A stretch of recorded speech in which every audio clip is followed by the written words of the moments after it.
Narito na ang PTV Balita ngayon. Simula na po ngayong araw ang dagdag singil sa Cavitex. Kung magkano yan, alamin natin sa report ni Vel Custodio live. Vel?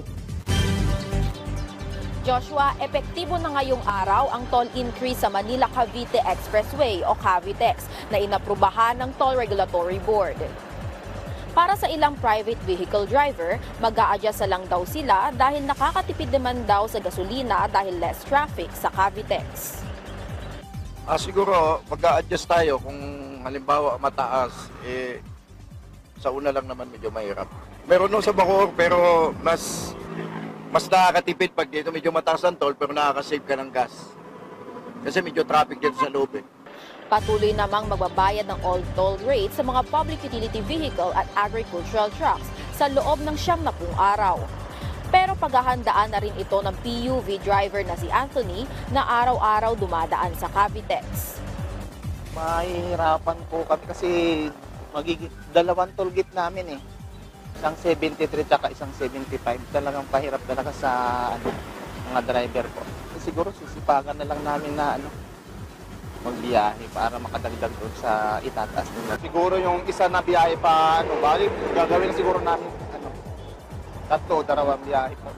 Ang toll hike ay kasunod ng petisyon na inihain ng joint venture partners sa Cavitex Infrastructure Corporation at Philippine Reclamation Authority noong 2020 at 2023 para sa patuloy na maintenance at pagpapaganda ng serbisyo ng expressway.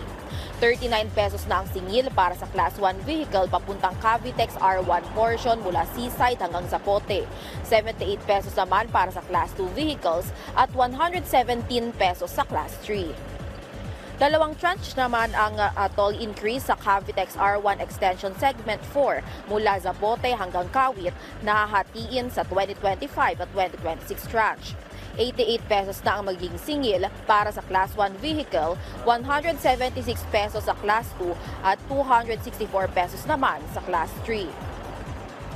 Joshua, para naman sa mga kababayan natin na nais magpakabit ng RFID sticker ay may available na Easy Trip booth dito sa paglabas ng Toll Plaza sa bahagi ng Kawit, Cavite.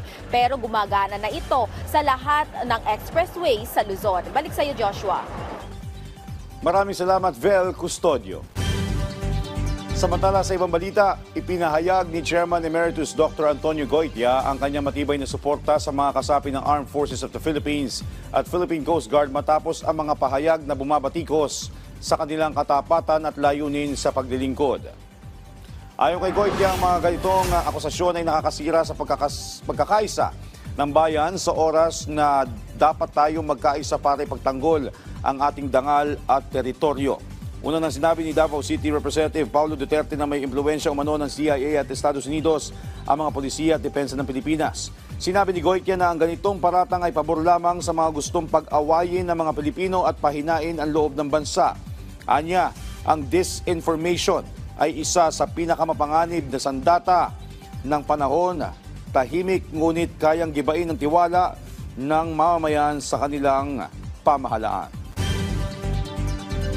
Samantala sa ating lagay ng panahon, apektado ng low pressure area ang Palawan ngayong araw. Kaya asahan na maulap na papawiri na may pagkidlat at pagkulog at pag-ulan doon.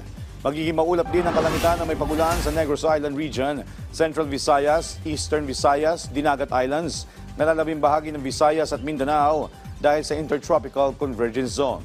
Shear line naman ang sanhi ng kalat-kalat na pagulan sa Cagayan, bahagyang maulap din ang kalangitan na may isolated rains sa Metro Manila at nalalabing bahagi ng Luzon dahil naman yan sa easterlies.